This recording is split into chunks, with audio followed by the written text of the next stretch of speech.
I still smile seeing the "you're alive." So, I have never seen a police officer look so uncomfortable. I've just had the most enjoyable 3 hours of my present lockdown. It was so fun to watch. It was fun to watch in the sense that Paul Golding was detained at Heathrow Airport.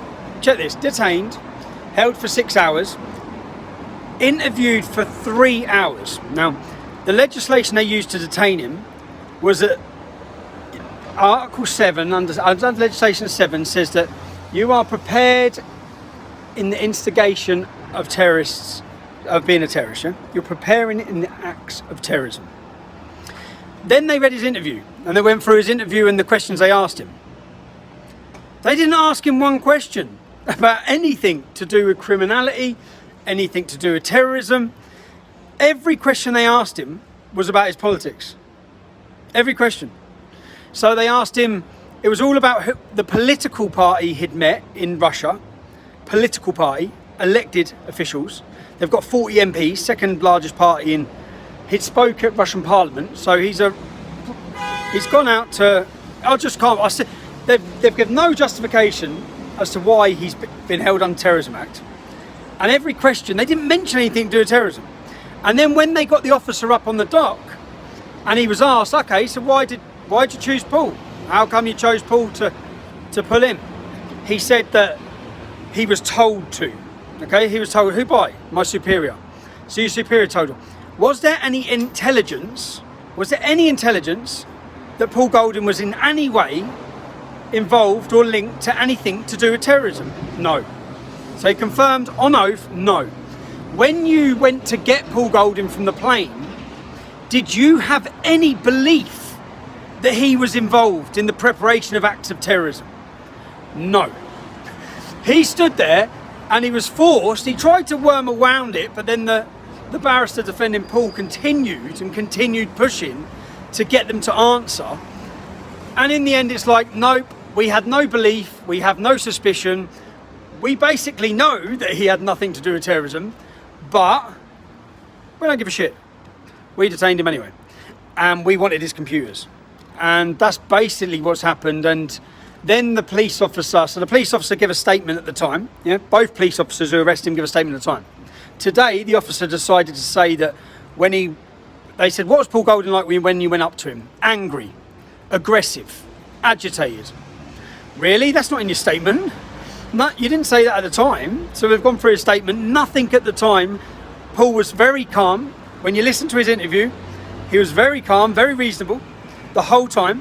And then they get the second police officer in, who obviously would have been there if Paul was aggressive and shouted and screamed in their face, like the copper said today.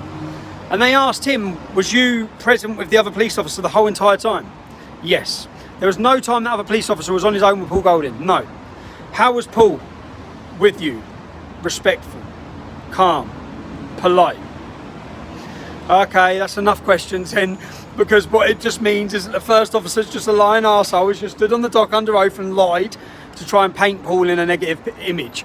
But the most telling thing for me, which the verdict is going to come after lunch, the most telling point of it is they have accepted on oath in court, whether the journalists are going to tell you this or not, yeah, they've accepted that they have no suspicion, they had no belief, they had no reason to pull Paul on terrorism. And picture this, you've gone to Russia, I went to Russia, you've met with a political party, you're politically motivated, you're politically minded, you've gone and done a bit of tourism, which he said he'd done in the Red Square, etc, etc.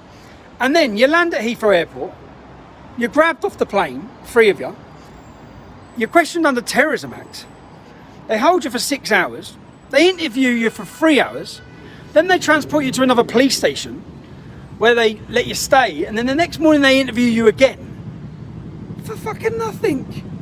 He hasn't done anything. And if they can find, and no, if anyone would sit in and watch that case, they say not guilty, 1,000,000%. Unfortunately, I've been in these courts when there's been evidence that proves of not guilt, and I haven't been found not guilty. So if Paul Golding had a jury today, this is not guilty instantly, yeah? It would get laughed out of court. The only justice would be now that Paul's barrister is going to give her summing up, and before she gives her summing up, it should be thrown out. They should just say there is not a case to answer. You've clearly confirmed you have abused the terrorism legislation. And when they kept saying, which she couldn't answer, they wouldn't answer. Okay, so you stopped Paul Golding. Why? Why'd you stop him? They couldn't answer. Now, what reason did you stop him for under terrorism legislation? What reason? What suspicion do you have? None. So, and they must have asked about 10 times, so why? Why? And he just couldn't answer it. But yeah, that was enjoyable. It was enjoyable watching the police officer. If there's any justice, it'll be acquitted. Do you know what? Last night, when I interviewed Paul Golding, this morning when I was walking to court, I thought, he's going to jail. He's going to jail. He can't go to jail after sitting and listening to that. He can't. So I'm very relaxed now after listening to and witnessing that case. Very relaxed. He ain't going to prison. But he should get not guilty, because it doesn't matter if he doesn't go to jail, because if they find him guilty, he's a terrorist. He's convicted terrorist. Fucking bag.